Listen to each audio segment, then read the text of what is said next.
Hey, second graders, it's Miss Barnett, and today I'm going to read another poem by Shel Silverstein called The Giving Tree.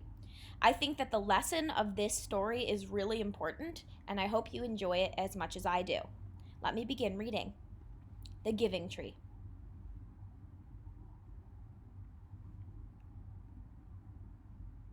The Giving Tree by Shel Silverstein. For Nikki.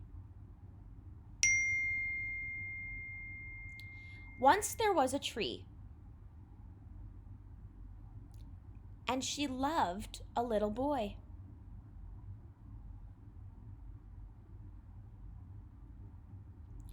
And every day the boy would come, and he would gather her leaves and make them into crowns and play king of the forest. He would climb up her trunk and swing from her branches and eat apples. And they would play hide and go seek. And when he was tired, he would sleep in her shade. And the boy loved the tree very much. And the tree was happy.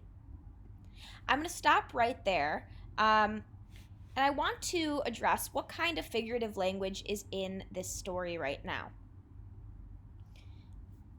Yes, you may have said this correctly. Personification. The tree is being personified. The tree is acting like a human. The tree has emotions. The tree is playing with the boy, and the tree loves the boy. And the tree was very happy. Right here, even that is personification because we know that trees don't have the emotions to be happy. They don't have feelings. But in this story, it's really important that the tree is personified. Let me keep going. But time went by. Wait a second, what happened to the little boy? And what happened to the tree? You can notice that me and T is carved into the tree. When we go here, it's a little bit higher because the time has passed. The tree is growing, so now it's grown a little bit taller, and so has the boy. And the boy grew older. So here now it's me and T, but there's also a girlfriend or a wife that's there as well. So now he's sharing the tree with somebody else. And the tree was often alone. Then one day the boy came to the tree, and the tree said, "Come, boy, come and climb up my trunk and swing from my branches and eat apples and play in my shade and be happy." "I'm too big to climb and play," said the boy. "I want to buy things and have fun. I want some money. Can you give me some money?" "I'm sorry," said the tree, "but I have no money. I have only leaves and apples. Take my apples, boy, and sell them in the city. Then you will have money and you will be happy."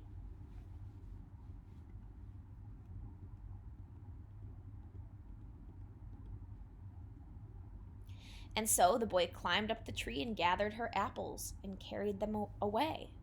And the tree was happy.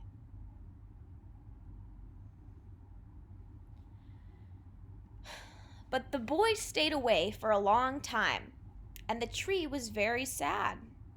And then one day the boy came back, and the tree shook with joy and said, "Come, boy, climb up my trunk and swing from my branches and be happy."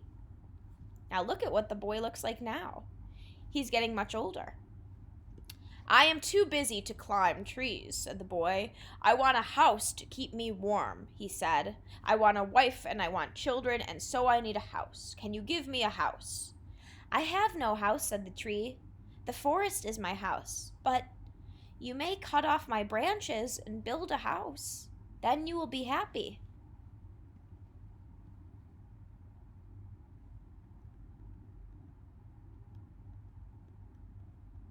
And so the boy cut off her branches and carried them away to build his house. And the tree was happy. Why do you think that the tree is happy right now? The tree is happy because she loves the boy so much. And the boy is happy, so she's happy.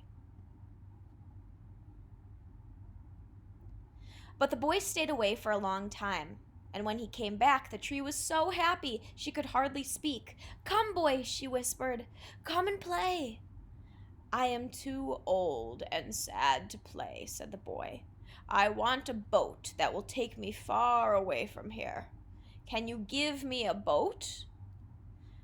"Cut down my trunk and make a boat," said the tree. "Then you can sail away and be happy." So you're probably going to make a prediction here. And so the boy cut down her trunk and made a boat and sailed away. And the tree was happy, but not really.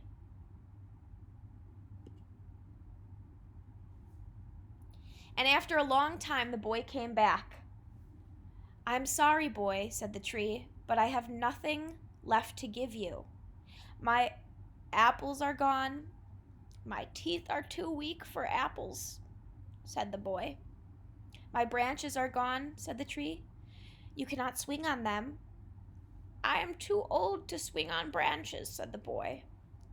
"My trunk is gone," said the tree. "You cannot climb."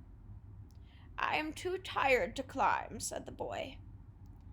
"I'm sorry," sighed the tree. "I wish that I could give you something, but I have nothing left. I am just an old stump. I am sorry."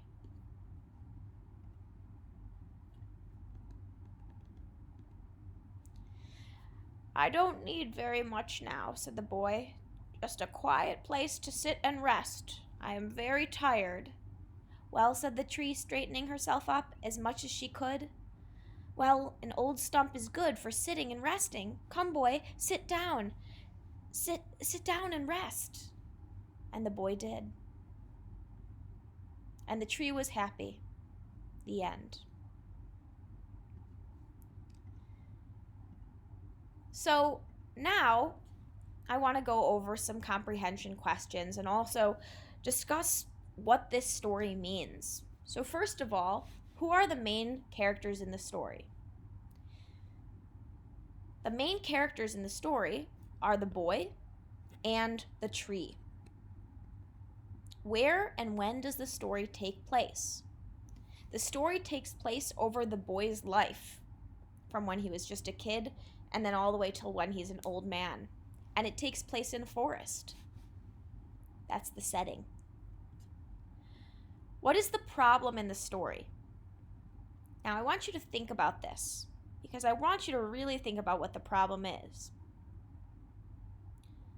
The problem is that the boy keeps taking from the tree. He's taking everything from her. Why does the tree keep giving to the boy? The tree keeps giving to the boy because she loves him. She's holding on to the memories of them when he was just a child, and how much she loved him then, and how nice he was to her as when he was a child. But the things have changed. So how would you describe the boy? Or even the man? I would describe the man as very selfish, because he never once said thank you to the tree. The tree gave everything that she had to him, and he never said thank you, and he never gave anything back to her.